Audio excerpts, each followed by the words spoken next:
আহক এখন সুন্দৰ গাঁৱৰ দৃশ্য উপভোগ কৰোঁ। আকৰ্ষিত কৰিব আপোনাকো।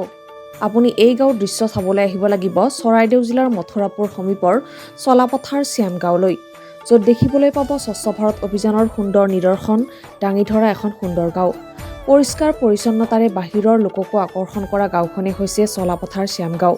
আজি দেখুৱাইছোঁ এই গাঁওখনৰ বৌদ্ধ ধৰ্মাৱলম্বী টাই খাময়াং সংস্কৃতি চিৰসেউজ চলা গ্ৰাম্য অভয়াৰণ্য, জৈৱ বৈচিত্ৰ্য উদ্যান, মনিটিং বৌদ্ধ বিহাৰ। গাঁওখনৰ বুকুৱেদি বৈ যোৱা ঐতিহাসিক চফ্ৰাই নদী। এই গাঁওখন 1869 চনত টাই খাময়াং সম্প্ৰদায়ৰ 7 গৰাকী ব্যক্তিয়ে প্ৰতিষ্ঠা কৰিছিল। বৰ্তমান এই গাঁওখনত 140টা পৰিয়ালে বসবাস কৰি আছে। এই গাঁওখনক মন্ত্ৰী যোগেন মোহনে অসম চৰকাৰৰ আদৰ্শ গাঁও আঁচনিত 2018 চনত অন্তৰ্ভুক্ত কৰাৰ কথা ঘোষণা কৰে। এই গাঁওখন উত্তৰ-পূব ভাৰতৰ বৌদ্ধ দৰ্শনৰ অন্যতম মুখ্য স্থান। এই গাঁওতে ধৰ্মগুৰু তথা সাহিত্যিক শাসন বংশৰ মহাথেৰাৰ জন্মস্থান আৰু কৰ্মস্থান। কৃষিকৰ্ম আৰু ব্যক্তিগত তথা চৰকাৰী চাকৰি উপাৰ্জনৰ উৎস।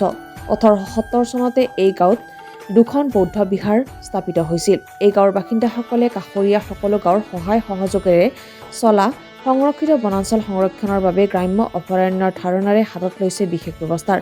লগতে বন বিভাগৰ উদ্যোগত স্থাপন হোৱা জৈৱ বৈচিত্ৰ্য উদ্যান।